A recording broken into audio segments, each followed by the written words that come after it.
e dou boas-vindas à nossa entrevistada de hoje, a Isadora, que tem uma trajetória bem bacana, vai falar sobre diversos assuntos. No começo eu gostaria de pedir para você contar um pouco da sua história e vamos pegando alguns pontos que eu considero bem válidos para que o público escute e troque depois no final, faça perguntas. Então reservaremos alguns minutos no final para perguntas, tá bom? Boa noite, eu sou formada em jornalismo e depois da graduação eu fiz toda a minha pós-graduação na área de letras, especialização, mestrado, doutorado, pós-doutorado, e então acho que essa minha relação com uma atividade criativa começa pela escrita. Mesmo no jornalismo, que é um texto um pouco mais quadrado, que tem uma fórmula, né, que tem um formato específico, pelo menos a matéria jornalística comum, mesmo no jornalismo, para escrever, precisa de criatividade. E à medida que eu fui dando aula na universidade, cada vez mais esse tema passou a fazer parte assim, dos meus estudos. Então, mais recentemente, eu preparei um projeto para talvez um novo pós-doutorado, se tudo der certo, sobre criação literária. E aí, então, eu tive que aprofundar mais seriamente o estudo sobre a criatividade, né? Pensando primeiro na criação ficcional na literatura. Mas estudando sobre a criatividade, me dei conta do quanto essa habilidade, né, essa habilidade cognitiva está presente no nosso dia a dia, né? A gente precisa de criatividade para resolver os problemas do dia a dia. Então, e com a prática do método também me dei conta de como o método favorece, né, ou estimula a criatividade. Um dia que conversávamos, falamos sobre a abrangência do tema criatividade, porque normalmente ele é associado às pessoas que têm o lado artístico mais desenvolvido, a pessoa que gosta de pintar, de compor músicas e expressar de diferentes formas alguma arte. Só que a criatividade também deve e pode estar presente no dia a dia da pessoa que tem um outro lado mais presente, desenvolvido, uma pessoa Sim. da área tecnológica, da área de exatas. Sim. E o que você tem a dizer, Isa, sobre a criatividade para essas pessoas? Até tomamos o cuidado de, na chamada, colocar algo relativo a isso. A criatividade para todos, para que Sim. a pessoa que visse o convite não pensasse: a criatividade não é para mim. Eu acho de números. Que aquilo que primeiro as pessoas pensam é o processo criativo nas áreas artísticas, é mais evidente. Mas os cientistas precisam de criatividade, né? Einstein, por exemplo, era um leitor de Júlio Verne, um autor de ficção científica, né? E ele dizia: vocês querem que estimular a criatividade nas crianças? Deem literatura para elas lerem. Então, mesmo nas áreas mais exatas, esse potencial criativo, essa capacidade de imaginar outros mundos é que leva a pessoa à descoberta. E é isso, afinal, que o cientista faz também, né? Então, a criatividade está presente em todas as áreas do trabalho. Agora, na universidade, eu dou aula também no curso de administração, comunicação, na área de administração. E o tema da criatividade está sempre aparecendo nas nossas conversas, né? Porque é uma demanda no mercado de trabalho hoje, pessoa com potencial criativo. Não só para a solução de problemas, né? Ou para criar inovações, criar produtos novos, mas é uma pessoa com a capacidade de criar um ambiente favorável também para a produtividade. Sim, e um tema que está na moda é o empreendedorismo. O empreendedor tem que ser criativo, senão não é empreendedor, fica para trás e não inova. E além do trabalho, acho que na vida pessoal também, a gente estava conversando sobre isso outro dia, Rick, e foi tu que me chamou a atenção, e é isso mesmo, na vida pessoal também. Eu vejo, às vezes, assim, as minhas amigas ou as pessoas que têm filhos pequenos e se preocupam com os brinquedos que a criança tem, ou em comprar brinquedos de pilha e plástico, quando na verdade contar uma história, sentar e contar uma história, ou inventar uma brincadeira com um objeto qualquer que não é um brinquedo, que a função primeira não é ser brinquedo, e transformar aquele objeto em brinquedo e ter a criatividade de brincar junto, é muito mais importante do que o brinquedo mesmo. Então, em algumas turmas do nosso aprofundamento, curso de aprofundamento filosófico das escolas do Método D11, para algumas turmas eu já passei como tarefa para os alunos como você pode, por exemplo, ser criativo e surpreender positivamente os seus pais com algum gesto, ou o seu cônjuge, ou irmão, ou irmã, filhos, e colocar a criatividade para funcionar no dia a dia nas pequenas coisas, né? O que eu posso fazer hoje para aquela pessoa para deixá-la mais feliz e fugir até do condicionamento de necessariamente ter que comprar algo para isso. Pode ser que um dia sim, mas não necessariamente. Eu acho que a criatividade é isso,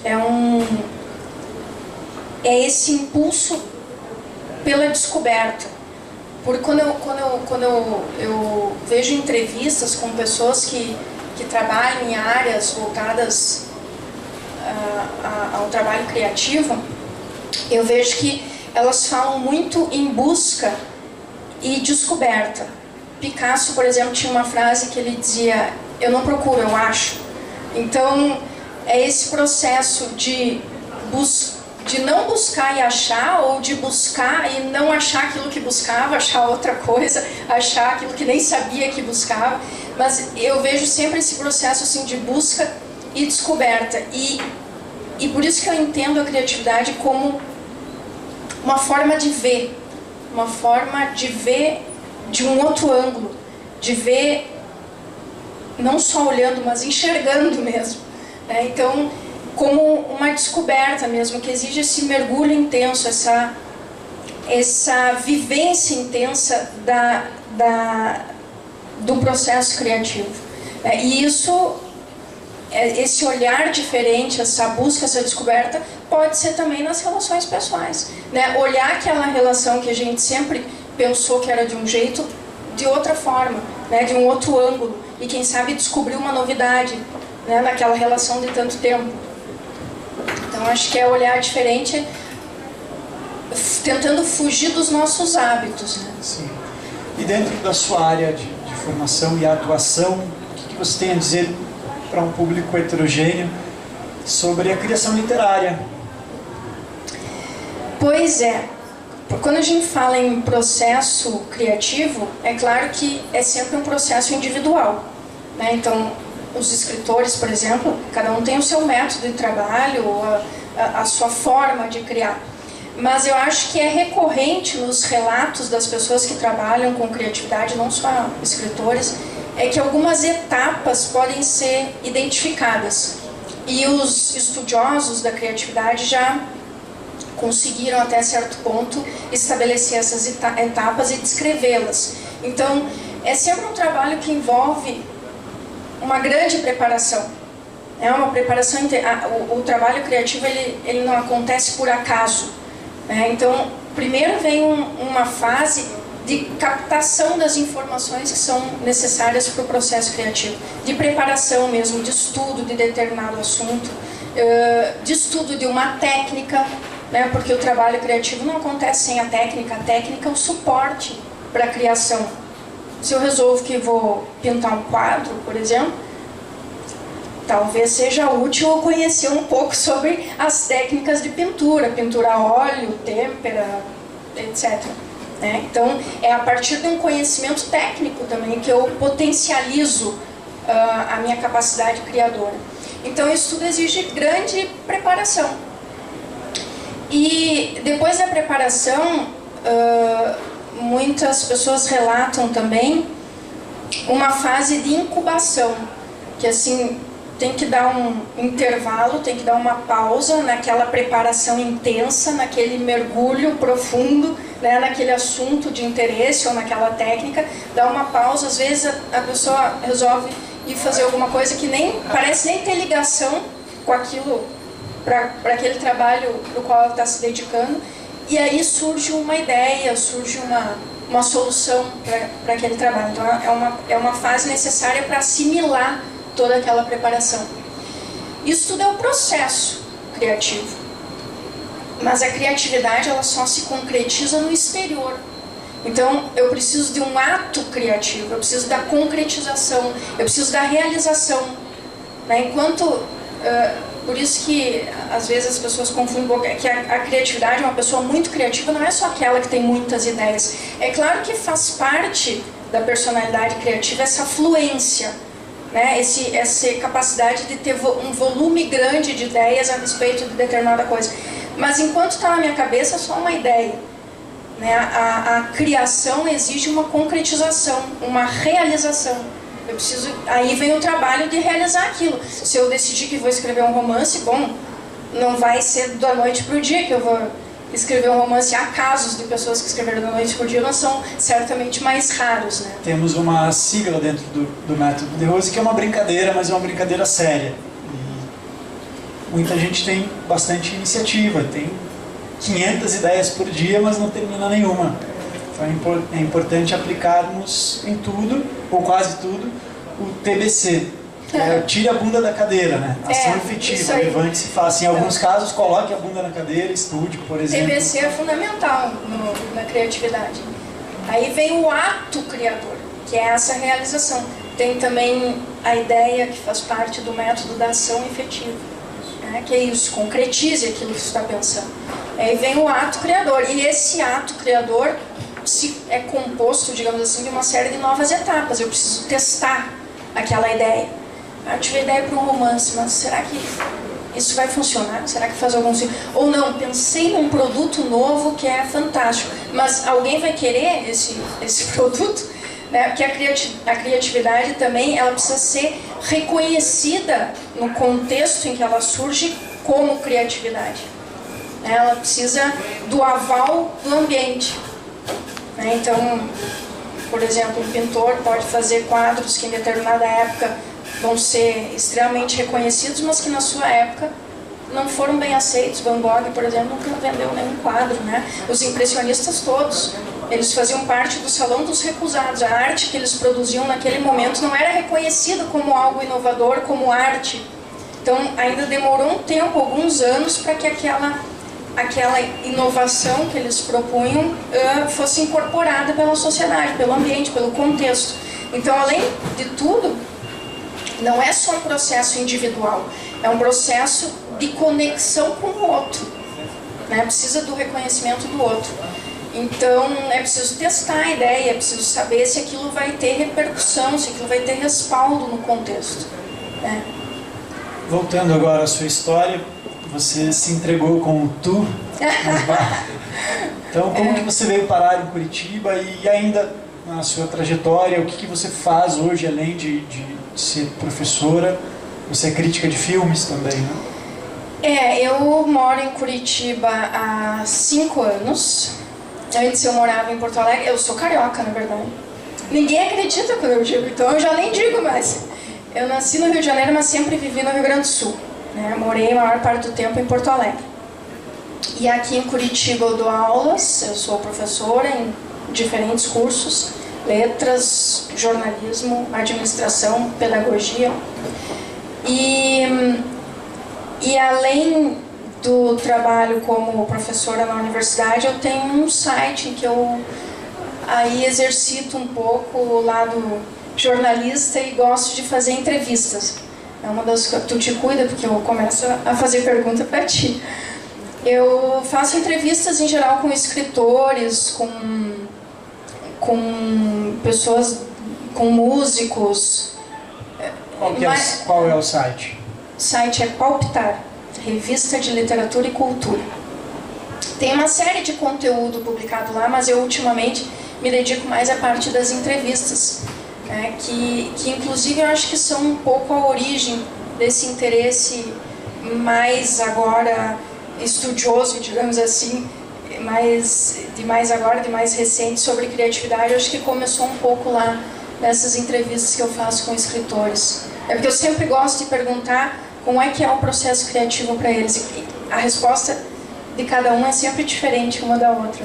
Então, acho que começou. Então eu faço essa atividade jornalística na revista, no site, e lá é que eu, eventualmente, agora ficou um pouco de lado essa parte, mas eu fazia comentários sobre filmes, que é uma área que eu gosto muito.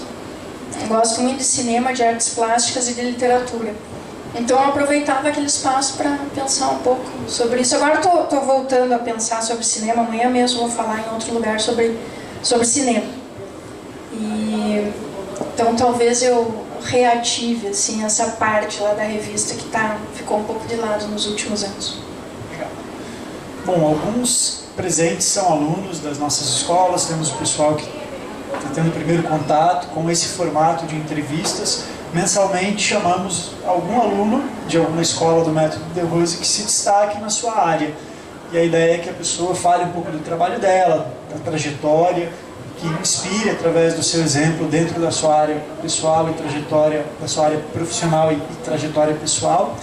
E também a ideia é mostrar dessa maneira como as nossas ferramentas de desenvolvimento pessoal, através de técnicas e também ferramentas conceituais, ajudam em diferentes áreas profissionais. Então já tivemos aqui um jogador profissional de pôquer, já tivemos um lutador de jiu-jitsu, um piloto da Stock Car, uma consultora financeira, uma chefe de cozinha e hoje a Isadora. Então, fala um pouco como que foi para você, o que o Método DeRose influenciou na sua carreira e como pessoa dentro do seu desenvolvimento pessoal, que você sinta que marcou. Mais especificamente em relação à criatividade, dentro dos estudos sobre o tema, os teóricos se dividem assim entre tentar conceituar o que é criatividade ou tentar fornecer ferramentas para estimular a criatividade. Que na verdade a criatividade é algo incontrolável, que a gente não tem como dominar, como controlar, a gente pode estimular. Mas eu acho que se trata mais até do que estimular, de desbloquear, né, de retirar aquelas barreiras que impedem o desenvolvimento do potencial criativo. Porque criatividade todo mundo tem, não é alguma coisa que alguns têm e outros não. É que ao longo da vida, não sei, elementos da educação vão criando travas e a pessoa deixa de lado essa habilidade, né, que é uma habilidade cognitiva também. Então, eu acho que se trata mais de desbloquear a criatividade. E nisso é que eu percebo o papel do Método DeRose. Porque o processo criativo é um processo permeado pelo aspecto emocional, né? E a gente, através da prática, entra em contato com esse lado emocional, né? Passa a ter mais consciência de si. E isso é favorável à criatividade. Entre várias outras coisas que eu poderia dizer, desenvolver a concentração, porque se tem um momento grande e importante de preparação, é claro que precisa de concentração nesse momento. Esse momento da preparação para um trabalho criativo, ele é intenso, é uma vivência intensa, é um mergulho, é um momento de foco completo naquilo. Então, a concentração a gente também trabalha na prática do Método DeRose. E esse seu estudo sobre criatividade vai se tornar um livro? Hoje a Lu Ogata, a Luciane Ogata, que vai demonstrar daqui a pouco técnicas corporais do nosso método, comentou que ficou bem impressionada com o texto que você passou para ela. E a gente quer voltar a FENAC para o lançamento do seu livro. Como vai ser? Aí tu tá jogando uma sementinha, sobre aquele texto especificamente, não sei, aí a gente tem que expandir, mas eu acho que tem ali uma boa ideia. tem uma boa ideia, agora tem que ir para ação efetiva, então, para virar livro. Seria uma ideia interessante. E que mais, Isa, que você gostaria de compartilhar com o público e da sua experiência pessoal com outras experiências de viagens e situações interessantes? Eu acho que naquilo que eu faço, a partir assim de 2 eventos que na minha vida são marcantes. Um é o nascimento do meu filho, que nasceu aqui em Curitiba, e o outro é o início no Método de Rose, que também aconteceu aqui em Curitiba. É uma coisa engraçada, que lá em Porto Alegre eu morava a 1 quadra de uma unidade do Método de Rose e nunca entrei. E aí quando eu vim morar em Curitiba eu pensei, agora vamos ver. E fui ficando. Então esses 2 acontecimentos para mim foram importantes no sentido desse desenvolvimento e até da descoberta para mim de uma coisa que não era talvez tão clara, que é essa identificação que eu tenho com o trabalho criativo, de sempre me interessar por áreas, por criações que são do meio artístico e que lá pelas tantas eu resolvi levar mais a sério um pouco a minha brincadeira criativa, aquilo que eu escrevia, que eu sempre escrevi, mas eu não levava muito a sério, eu achava que eu era jornalista, né? E literatura, ficção não era bem o meu. Eu até cheguei a fazer uma oficina de literatura, uma oficina de ficção em Porto Alegre, mas eu achava que eu estava aprimorando o meu texto jornalístico, né? Não era nada disso de fazer literatura. E aí eu comecei a experimentar mais, eu acho que desbloqueou muita coisa, né? Esses dois eventos assim, na minha vida começou a fluir mais essa onda criativa. E aí nesse período de tempo já surgiram vários textos interessantes, até na escrita acadêmica também eu noto que o meu texto se transformou, que ele está mais fluente, mais fluido e que talvez eu até esteja criando um modo de mais ensaístico, mais pessoal do que um artigo acadêmico é. E isso eu acho interessante, é uma evolução da escrita acadêmica também, porque eu fico circulando entre esses 3 formatos: a escrita jornalística, a acadêmica e brinco um pouco na literária. Mas nessa brincadeira toda já surgiu até um disco infantil. Então, eu na época que eu não estava trabalhando, eu estava de licença maternidade, meu filho era pequeno e ele estava aprendendo a caminhar, não caminhava ainda, ele queria ficar em pé. Então eu deixava ele assim no chão da sala e ficava ali, conversava um pouco com ele e dali a pouco, olhando os próprios brinquedos que ele tinha ali, os bonecos de pelúcia, eu começava a pensar em palavras que tinham uma sonoridade interessante e fui recolhendo palavras. E aí pensei, mas com essas palavras eu podia formar cenas. E foram surgindo pequenos textos que eram para o meu filho, textos infantis. Eu pensei num livro infantil. E aí lá pelas tantas eu pensei, não, mas esses textos eles estão com uma sonoridade interessante, eu acho que isso podia virar música. E aí eu encontrei a minha amiga Fernanda, que está aqui, eu comentei com ela, eu tenho, de novo, me entreguei de novo. Eu tento me camuflar, mas é difícil. Eu tenho uns textos que estão com uma sonoridade interessante, só preciso de um músico, porque eu de música não entendo nada, só sei ouvir. Ela disse, eu tenho um. E aí eu conheci o Carlos, que é escritor e é músico aqui de Curitiba, e ele musicou aqueles textos. Então agora a gente precisa concretizar o disco. Colocar no iTunes. Mas as canções já existem. E foi uma coisa que a gente fez assim, que deu muito certo, que a gente fez por e-mail. Eu passava o texto para ele, explicava um pouco qual tinha sido a minha ideia, a minha inspiração, o que era aquele texto, e a partir disso ele trazia as referências musicais. Eu até dava uma palpitada na parte da música também, e deu super certo. A gente fez tão rápido, mas é que a gente fez aquilo tão rápido porque cada um do seu lado já tinha tido uma grande preparação antes. Eu cuidando dos textos e ele no trabalho dele como músico.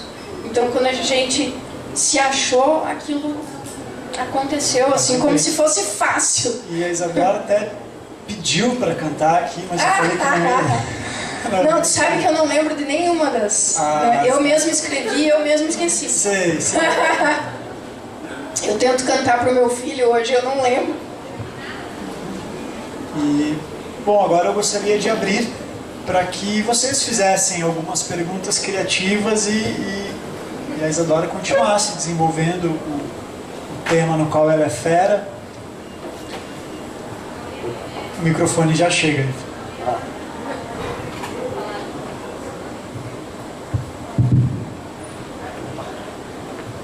Temos perguntas?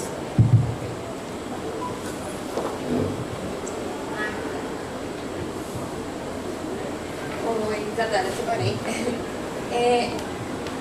De tudo isso que você falou, assim, de que a criatividade realmente está presente em tudo que nós fazemos, na nossa vida pessoal, profissional, enfim, mas às vezes fica um pouco difícil, principalmente em muitas das profissões que são, inclusive como o jornalismo, que você estava explicando, que tem um formato mais quadrado, mais específico, fica às vezes um pouco difícil de aflorar todo esse lado criativo, né? Então, como que você sugere que se faça, para que nós entremos em contato, assim, além de literatura e tal? Entendo. Existem várias técnicas, né, para estímulo da criatividade. Eu acho que o brainstorming é talvez a mais conhecida, né? Fazer uma lista de ideias para tentar criar alguma coisa ou solucionar alguma coisa. Mas eu acho que principalmente de um ponto de vista assim individual, porque muitas dessas técnicas envolvem um grupo, né? De um ponto de vista individual, eu acho que é apurar a percepção. Eu acho que é uma coisa do olhar mesmo, de se propor a olhar a mesma coisa de um jeito diferente daquele habitual nosso, sabe? Então, por isso que tem muito a ver com desenvolver consciência do mundo e a consciência de si mesmo, que é uma coisa que tem a ver com o método, né? Porque o que a gente desenvolve com o método de Rose é autoconhecimento. Então, essa consciência que aguça a percepção da gente para as coisas que a gente cotidianamente vê, mas que a gente pode se propor o exercício de tentar enxergar aquela mesma coisa de um outro modo, né? De se dar o tempo de prestar atenção talvez em detalhes que em outros momentos passaram despercebidos. Eu acho que é uma coisa do olhar mesmo, sabe? De tentar olhar diferente. E não tem, ninguém pode, a criatividade ela não pode ser ensinada, né? As técnicas elas podem até ser estimulantes, mas a gente não ensina ninguém a ser criativo. É uma coisa que cada um vai descobrindo também o seu caminho. Também precisa ser criativo para descobrir o seu caminho na criatividade, né? Mas eu acho que é uma coisa de percepção mesmo, de aguçar os sentidos, de prestar atenção naquilo que está em volta e de tentar sempre olhar de outro jeito. Ah, mas e se eu virar tudo? Se eu pegar isso aqui agora e olhar o contrário, o que eu vejo? Eu lembrei agora de um vídeo muito interessante que se chama A Questão dos Paradigmas. E é um vídeo, acho que da década de 80, com aquelas dublagens engraçadas, sabe? O vídeo da Ciamari. E está no YouTube, então se você digitar A Questão dos Paradigmas, é um vídeo de uns 35 minutos. Eu acredito até que a Fernanda já tenha assistido, que fala sobre como podemos nos treinar para olhar as coisas utilizando outros paradigmas, que nós somos presos nos nossos paradigmas, né? Vamos construindo condicionamentos que fecham a nossa visão para aquilo que estamos acostumados e queremos ver. E então vale a pena acessarem, chama-se A Questão dos Paradigmas. Tem que quebrar os seus próprios paradigmas. E talvez, acrescentando essa ideia da percepção, de aguçar a percepção, ela tem muito a ver também, a criatividade, com motivação, né? Tem que ter esse impulso para a descoberta. Tem que querer saber mais daquilo, ir atrás daquilo. Aí a gente começa a acumular conhecimentos a respeito daquilo. E aí as ideias vão surgir. Porque as ideias elas não surgem do nada, a gente precisa alimentar a mente para ter ideias. né? Então esse impulso pela descoberta, eu vejo muito a criatividade como um processo de conhecimento também, porque no fim o processo criativo gera um aprendizado, e por isso a experiência, a vivência da criatividade dá tanta sensação de vitalidade, porque não tem nada mais prazeroso e importante do que aprender, do que passar a conhecer algo que nos era desconhecido antes. É isso que a gente faz com a criatividade, a gente se dá essa chance. E foge do óbvio, né? Foge do óbvio, é ver diferente, não igual. É um pouco quase voltar a ser criança, né? Porque eu tenho até um irmãozinho, eu até comento com o pessoal, bem novinho, de 3 anos, e ele dá nomes diferentes para as cores. Né? Ele não diz azul claro, ele diz azul aceso. Né? E a primeira reação que a gente tem é: não, vou te ensinar como fala da maneira correta. Mas é uma maneira de enxergar o mundo diferente, e é muito interessante. Olhar uma criança crescer é um estímulo para a criatividade também. A criança faz com a linguagem aquilo que o poeta depois se esforça para fazer. Ela faz naturalmente aquilo que o poeta tem que se dedicar muito para fazer. Ela desconstrói, desautomatiza a linguagem, né? Porque ela está olhando de um outro ângulo, e não do ângulo do certo ou do errado, da gramática, né? Ela está olhando com a sensibilidade, com a sensação, e não com a regra. Ela não está com o olhar da regra. A gente é que dá para ela o olhar da regra. Então é isso, exatamente isso. Ela está com um olhar diferente. E está se permitindo, né? Se permite, da intuição, da imaginação. Isso, ela não tem as barreiras. Ela não tem as barreiras, então ela faz poesia naturalmente. Ela ainda não foi podada o suficiente. Que é o que acabamos fazendo, né? Ao educar, nós podamos sem querer. E quantas vezes nós nos podamos? Tem uma grande ideia, mas sai do senso comum. Ah, não, isso é absurdo. E é isso, ela arrisca. Vigente. A criança arrisca. Sem medo, ela se joga. Tem um estudioso da criatividade que chega a dizer que o ato criador é um ato de coragem. E aí é que vem o aspecto emocional, por exemplo. Porque precisa de coragem para enfrentar a crítica, para enfrentar, às vezes, até as obscuridades nossas, né? Entrar em contato com aquele lado que a gente não quer ver muito. Tem que entrar em contato com essas barreiras, né? Que talvez nos cause insegurança e a gente não arrisque aquela ideia e não leve adiante e não passe da invenção para o ato criador. Então eu também vejo a criatividade como um enfrentamento do medo, né? E aí eu entendo que esse cara diz que é um ato de coragem, porque a coragem, assim como a covardia, é uma reação ao medo, ela não existe na ausência do medo. Né? Então a gente, diante do medo, pode escolher ser covarde ou corajoso, ou criativo, que é uma forma de ser corajoso. Eu lembrei agora não é bem uma técnica, mas é algo até que citamos como sugestão de práticas para o nosso dia a dia, que é o desenvolvimento dos diferentes hemisférios cerebrais. E você procurar fazer com a mão oposta uma atividade que você está condicionado a fazer com a outra mão. Então, o canhoto escovar os dentes com a mão direita e vice-versa, inverter a posição dos talheres. Não teste pisar na embreagem, colocar os pés, embreagem, freio, acelerador, isso não. Isso alguns testes exigem um certo nível de samurai, segurança. Melhor não fazer. Mas coisas do dia a dia mesmo, porque a gente se condiciona a desenvolver mais determinada área do cérebro pelas nossas ações. É isso aí, é quebrar os táteis. condicionamentos. Outra pergunta?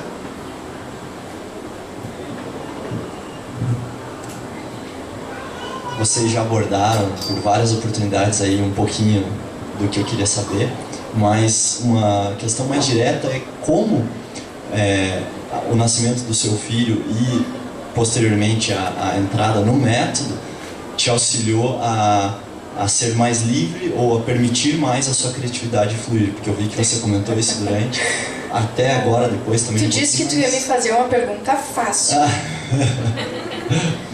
Na verdade, primeiro eu entrei no método, depois nasceu o meu filho. 1 ano depois. Eu acho que logo que nasceu o meu filho, logo não, mas um tempo depois, eu reencontrei uma colega de mestrado quando eu fui a um seminário lá na universidade onde eu fiz a minha pós-graduação, e ela estava me perguntando o que mudou na tua vida quando teu filho nasceu. Eu disse assim para ela: o meu jeito de escrever mudou. Ela foi para trás assim: o teu jeito de escrever? E eu respondi aquilo meio sem pensar. Eu disse: meio estranha essa minha resposta, mas foi isso que aconteceu, o meu jeito de escrever mudou. Porque depois que nasceu meu filho eu já fiquei assim, mais cara de pau mesmo, sabe? E com o método talvez eu não tenha percebido assim de forma tão imediata como os efeitos do nascimento do meu filho na minha vida. No método eu preciso de mais tempo, né? Precisei de mais tempo para perceber. Mas é isso, eu diminui um pouco a minha autocrítica, né? E eu acho que isso tem a ver com entrar em contato com esse aspecto emocional e também tem a ver com ganhar consciência de si. Se eu tenho mais consciência das minhas habilidades, eu não preciso ficar tão insegura, ou eu não preciso ter uma expectativa crítica tão elevada. Então, aí rompeu realmente uma barreira. Eu senti isso daí com nitidez, que a criatividade tem a ver com isso mesmo, com romper as barreiras, não tanto com estimular também, mas principalmente com romper as barreiras. Quando eu tirei, ainda não tirei tudo, né, mas quando eu minimizei um pouco essa característica da minha personalidade, que é ser muito autocrítica, aí as coisas acontecem com mais fluência. Aí tem a ver com entrar em contato com o lado emocional, que é fundamental no processo criativo. Legal, legal. O entrar em contato é promover amadurecimento, né? A gestão emocional, saber lidar com a ansiedade, com seus medos e escolher quais emoções você quer cultivar no dia a dia e sutilizar as outras, sutilizar aquelas que já não são tão úteis. Nós temos técnicas para isso, com diversos exercícios que fazemos em sala. Mais alguma pergunta? Então agora, sim ou não? Sim. Fernanda, então, Lauro aqui na frente. Vamos lá. Não, eu tenho várias e faço várias todo dia, assim que a gente se encontra. Eu tinha uma nada criativa, que era roubar uma tua, que era como é teu processo criativo. O meu? Essa eu roubei de você. Olha que engraçado, tu roubou de mim, nossa. Eu mesmo fazendo armadilha pra mim mesmo. Como é o meu, depende do que eu estou escrevendo. Se eu estou escrevendo um texto jornalístico, o meu foco está no título. Eu preciso de um título. Às vezes eu tenho um título antes do texto. Aí eu invento o texto para combinar com aquele título. Eu vou por aquele caminho. E às vezes o título só aparece no final. E às vezes nem aparece, às vezes demora. Eu não sei qual vai ser o título. Então, quando eu escrevo texto jornalístico, para mim o título é fundamental. Eu brincava com a minha mãe quando eu estava na faculdade: mãe, eu sou ótima inventora de títulos, o meu problema é o que vem depois. Quando eu escrevo pensando numa criança, pensando que aquilo é um texto para criança, aí eu penso nas palavras. Eu penso no som das palavras, eu vou recolhendo palavras e eu faço como se aquilo fosse um quebra-cabeça. Eu coloco todas as palavras no papel, eu vou pelo som, e depois eu crio uma cena com aquelas palavras. Eu não sei o que eu quero dizer ainda, eu sei que eu quero usar aquelas palavras. E quando eu escrevo um texto acadêmico, bom, aí é claro que eu tenho uma visão teórica de alguma coisa, mas eu muitas vezes parto de uma metáfora, que é engraçado, né? Num texto, num artigo científico, num ensaio acadêmico, partir de uma metáfora. Mas, às vezes, eu parto de uma metáfora, de uma imagem da cidade, por exemplo, que me ocorre em determinado momento, e eu vou escrever um ensaio sobre isso, sobre cidade. E aí é que eu vou atrás de que teoria eu vou usar, que texto eu vou analisar para falar daquilo. E na parte dos contos, da narrativa de ficção, que eu ensaio de vez em quando, ela dialoga muito com o texto acadêmico. Os contos e o texto acadêmico, eles conversam entre eles. Então, alguma coisa que eu desenvolvi num ensaio academicamente, pensando em publicação acadêmica, depois surge uma história com aquela mesma imagem. Ou às vezes uma imagem que eu criei num texto de ficção, em que, claro, o texto de ficção é mais metafórico, né? A gente usa mais figuras de linguagem. Uma imagem daquelas me explica alguma coisa que eu estava tentando entender com a teoria e analisando os textos dos escritores. Então, a ficção e o texto acadêmico dialogam muito, né? Mas eu acho que um dos mais divertidos é esse quebra-cabeça com as palavras, quando eu penso nas crianças, porque é uma coisa assim inusitada, não sei, a gente vai juntando as palavras e meio que vai se formando alguma coisa. É completamente inesperado. É o mais surpreendente, eu acho, talvez. Porque o texto acadêmico, eu faço um roteiro, eu vou de um ponto a outro. Lá no meio surgem ideias que eu não esperava, óbvio. Porque na medida em que a gente escreve, a gente elabora. A gente não sai com uma ideia inteira, do início ao fim, quando vai escrever uma tese. As coisas vão acontecendo na medida que a gente escreve. A gente tem lá um esqueleto, um roteiro e vai preenchendo, mas o que vai acontecendo no meio pode até nos fazer mudar de ideia. E a gente chegar numa ideia final diferente daquela que estava imaginando no início. Mas é mais, assim, mais roteirizado, mais, eu vou de um ponto a outro. E esse com as palavras para criança é bem lúdico. É assim, quebra-cabeça com palavras, é divertido. Outra pergunta, Fernanda? Posso fazer a última? Pode. Eu teria várias, mas vou fazer só mais uma, tá? Antes que alguém me mate. É muito recorrente na tua fala, não só hoje, nas nossas conversas, a imagem. Vou pegar umas que você falou. Cena, olhar, se olhar, a imagem. Então, assim, parece que o seu sentido mais aguçado para a criatividade é o olhar. Para mim é. Eu fiz um daqueles testes uma vez que a gente faz no colégio para saber qual é o que a gente é mais, se é visual ou auditivo, e deu lá empatado visual com auditivo.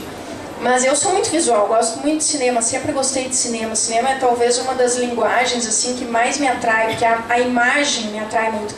Mas sim, o olhar é que o olhar também tem entrado assim nos meus textos. Uma das entrevistas que eu fiz para Palpitar, a última inclusive, foi com a diretora do MON aqui de Curitiba, a Estela Sandrini. E aí eu perguntei para ela, mas vem cá, eu não entendo esse tal, é o museu do olho, mas o olho é cego. A gente sobe lá e não enxerga nada, é tudo preto. Daí ela me explicou por que era daquele jeito, que originalmente o projeto não era assim. E eu fiquei com aquele olho cego. E ela também me relatou os problemas de visão que ela tem, e ela é uma artista plástica, ela pinta, eu queria saber como é que ela fazia para pintar, fiquei com aquilo. Depois eu fui escrever um ensaio acadêmico sobre o olhar e a cidade. Como é que a gente vê a cidade? E que, na verdade, a gente vive muitas vezes numa cidade que é imaginada. É uma cidade imaginária, não é a cidade concreta. Que cada um, com o seu olhar, vê uma cidade diferente. A minha Curitiba não é a tua. Com certeza não é. Porque o que mudou? A cidade, não, mudou o olhar. Né? O olhar muda as coisas. E isso é uma coisa interessante, é um poder, né? Porque, imagina, então, não é que a coisa seja negativa por ela mesma, é o jeito que eu estou olhando para ela. Então, se eu olhar diferente, o que isso dá?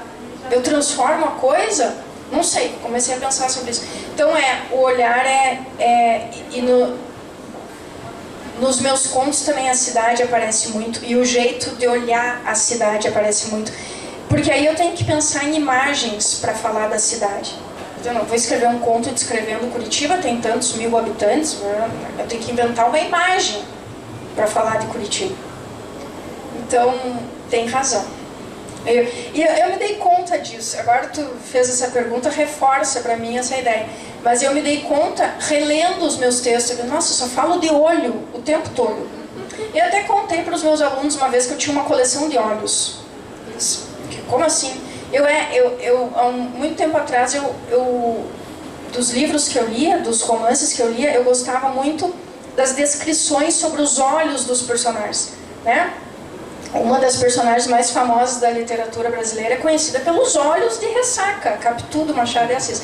Então eu colecionava essas descrições dos olhos das personagens. Depois eu perdi essa minha coleção de olhos, eu tenho que começar de novo.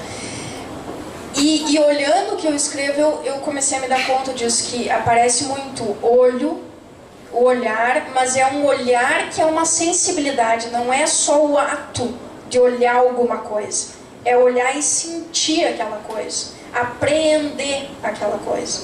É um olhar de desvendar aquela coisa, é um olhar de conhecer, de conhecimento. O olhar, para mim, significa conhecimento. Muito bom. Acho que o rapaz lá atrás queria fazer uma pergunta. Vamos para a última, então.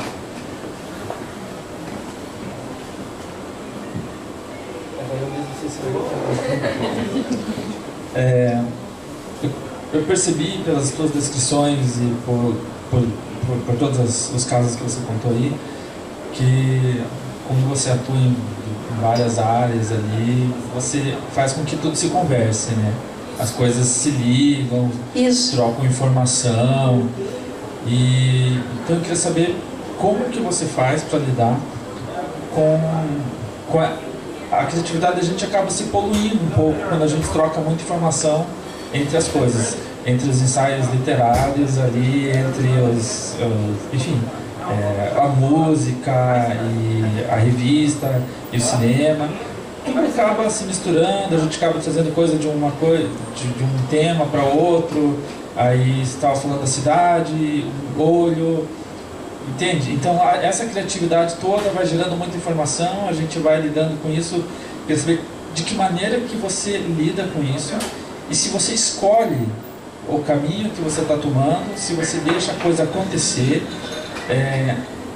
como que você faz para escrever sobre um determinado tema? Se você começa uma coisa, de repente passa para outra, termina aquela outra, volta para aquilo. Sim. Não, eu em geral escrevo mais de uma coisa ao mesmo tempo. Porque quando eu estou pensando numa imagem para um conto, aquilo me faz entender uma coisa sobre a teoria, que aí eu vou para um ensaio. E quando eu estou estudando para fazer um ensaio acadêmico, isso aqui dá um conto. Essa imagem, essa ideia, e deixo lá guardado. Então eu escrevo várias coisas ao mesmo tempo. Em geral eu escrevo várias coisas ao mesmo tempo. Mas no início eu acho que eu era mais preocupada assim, com essas fronteiras discursivas, digamos assim. Sabe, com o formato do texto jornalístico é assim, o texto acadêmico é assim. Hoje para mim tudo é texto. Eu não estou mais muito preocupada com essas barreiras. Eu acho que os meus ensaios foram ficando quase literários em alguns trechos assim. E os contos que eu escrevo são, às vezes, um pouco ensaísticos. E como o texto jornalístico que eu faço é um texto que é num formato, é num site que quem organiza sou eu posso me permitir uma certa liberdade. Eu não escrevo uma matériazinha com lead, com aquele formato de matéria jornalística. Então, as entrevistas, eu acho que elas se tornam mais interessantes se a gente criar uma ambientação. Né? Se a gente apresentar um personagem, isso é literatura, isso é literário, mas eu posso misturar, né? Até existe uma coisa, jornalismo literário. Então, no início tinha mais essa preocupação assim, com os formatos distintos dos textos, mas cada vez mais eles estão me parecendo tudo uma coisa só, tudo é escrita, e a escrita para mim significa uma busca por conhecer alguma coisa sobre as coisas ou alguma coisa sobre eu mesmo. Então, se é um ensaio, se é um conto, se é um texto jornalístico, eu não sei. Para mim já não é mais isso que importa tanto quando eu escrevo. É claro que se eu escrevo um ensaio acadêmico, eu tenho um certo formato, eu tenho um certo padrão que eu tenho que seguir. Mas já o ensaio e o artigo são diferentes nesse sentido, né? O artigo é mais fechado no seu formato e o ensaio é mais aberto. Mas aí também vem um pouco da criatividade, a gente quebrar os formatos, né? Eu já hoje em dia não estou mais muito preocupada com os formatos, eu quero dizer e escrever para ver o que sai dali. Muito bem, gostei. Entrem no site da Isadora, palpitar.com.br. Então, palpitar.com.br. E agora, para fecharmos a nossa conversa, eu vou convidar a instrutora do método De Rose, que é quem orienta a Isadora, é a instrutora Luciane Ogata, diretora da unidade Bom Retiro, e que é demonstradora na categoria regional. Então vamos deixar o palco para ela agora. Obrigado, Isadora. Obrigado a vocês e a vocês que vieram assistir. Obrigada. E pelas perguntas também.